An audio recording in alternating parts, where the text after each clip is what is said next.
Welcome to the She Build Show. I'm your host, Stefanie Olson, a licensed general contractor who builds new construction, renovates, and designs your vision. Today, more than ever, we need raw, authentic women who are willing to rise above society's norms, break those glass ceilings, and encourage each other to boldly build the life we were meant to live. So, honey, what are you building? Welcome to the She Build Show. Happy February. Can you believe it that January has already flown by? I'm in awe how slow December goes and then how fast January flies by. And now here we are, February already. Today I want to check in with you on your goals, your commitments, and speak about what it looks like to drift. The title of today's episode is How to Keep from Drifting.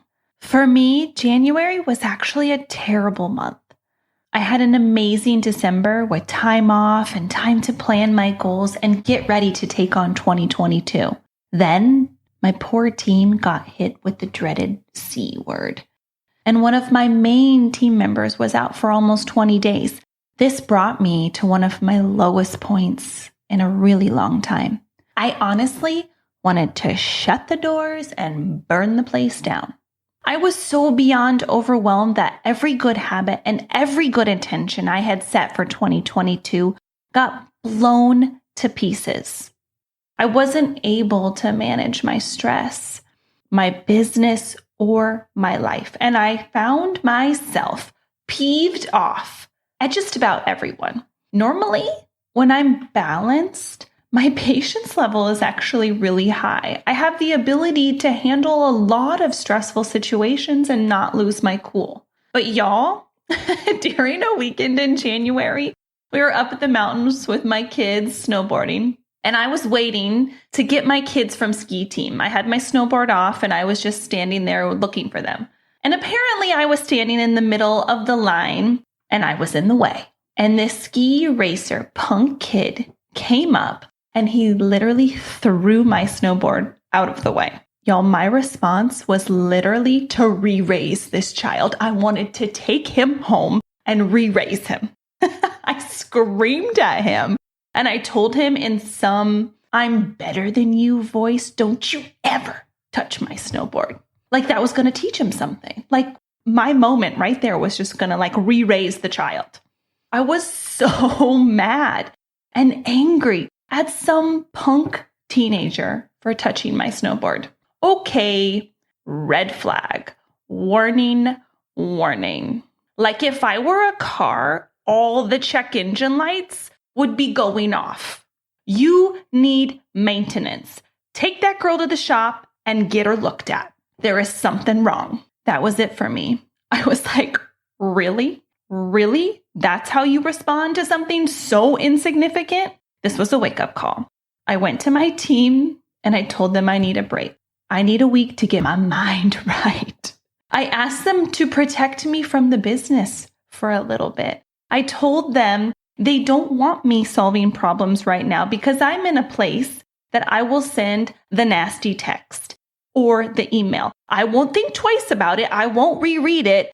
And that's a scary place to be. That's a scary place where you feel completely comfortable just pressing send when you know you've written something you shouldn't have said, when you know you're making a choice you shouldn't make, but you do it anyway.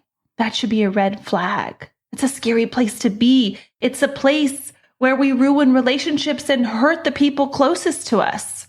So let's just start with sorry. I'm sorry to all the people who saw me in January. I was drifting. I was off course, and I see it now. I'm back in the boat and turning and redirecting my course. And after I told my team, the next thing I did was recognize the area that I felt that I needed to work on the most. And for me, that was my health. My stress level was a 12 out of 10. And I was obsessively checking Instagram, my emails, and spinning out of control. So I reached out for help. I have been struggling for about a year now with this vicious cycle of how I manage my stress. It goes something like this. I wake up, I have a wonderful morning, stress-free, I eat a nice breakfast, Then about 7:30, I get blasted with all the crap I have to do for the day. I skip my meals during the day. I drink a crap ton of coffee, come home far later than I want to, take care of family stuff, and then gorge myself on M&Ms. Those little delicious devil chocolate candies have taken over my life for far too long. And it's the only thing I crave to help soothe my stress.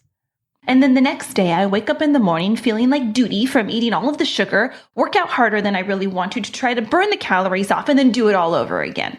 This cycle has been adrift in my health for a long time. It used to just be one night a week. I would eat the devil candies at the movies. But then over time, it turned into twice a week, and 3, and then just a little every night. I hate things in life that have control over me. And this severe drift in my health has been over me for far too long. So in my past, the answer would have been dig your heels in, girl, willpower this little devil chocolate, and mentally talk myself into beating these devil candies head to head. But obviously, this wasn't working. So I reached out for help. I found a naturopathic doctor and I hired her and I asked her to help. Y'all, that's a big step for me. I'm not a girl who asks for help, but I needed help. You want to know the first thing she did? She put me on a 7-day detox with no coffee. What? I have not missed a day of coffee since my daughter was born. And y'all, she's 10. What a gift she gave me. I didn't drink coffee before she was born. And now it's like, how do I survive without it? So today, the day I'm recording this is day 6. No coffee, no sugar, no gluten. And you know what? I don't hate life as much. But day 1 through 3 was kind of like dog poop lit on fire. I couldn't get out of bed for an entire day. Isn't that awful that just like withdrawing from caffeine bedrid me? Ugh. And also every awful thing that was inside of me, including my emotional stress, it all exited in one form or another. Okay? So for the past 6 days, I followed the plan. I drank the tea. I meditated. I did mild workouts. I deleted Instagram off my phone. I set boundaries that I will not check my email when I first wake up. I prepared my meals. I chewed my food and drank a lot of water and course corrected my drifting. I feel better today. I don't feel like I would sock anyone in the face if they threw my snowboard. So that's progress, right? January is a time when everyone sets lofty goals, and then by February or even the end of January, we begin to drift. For me, it's about recognizing the drift and slowly putting the habits back in place that keep you on course towards your goals. What is drifting in your life? What area do you need to look at and question if you're heading in the right direction? I always love this question. If you kept doing exactly what you're doing for the next 5 years, would you be where you want to be? I don't want to rely on delicious devil candies to soothe and comfort me. I want my relationship with myself, my God, my family and friends to be what soothes and comforts me. I want my habits and commitments and daily choices to line up with my short and long-term goals. So, babe, recognize the drift. Call it out for what it is. Ask for help and do the small, insignificant things each day that help you go in the right direction toward the life you want to live and the incredible person you were born and made to be. I know you have it in you. That's all for today. Just recognize the drift and course correct. So thanks again for listening to the She Build Show. What a gift you are. Do me a favor today and just bless someone. Can you put some good out into the world? Because in January, I covered it with some stinky stuff, okay? And I need all the help I can get to just reinsert joy and love and kindness into the world, and I can use your help. So bless somebody today. Have a fabulous day and a fabulous February. Thanks for joining me today on the She Build Show. My name is Stefanie Olson. My hope is that this episode leaves you feeling empowered and ready to boldly take that step into building the life that you envision, 1 2x4 at a time. And if you can do me a quick favor, please leave me a 5-star review on iTunes. I get giddy over reading the reviews each week, and I will choose one special person to win some She Builds swag. Make sure you add your name to the review, and I'll reach out if you're the winner. Thanks again for hanging out. Be sure to visit me at theshebuildshow.com, where you can ask me questions and share with me what you're building.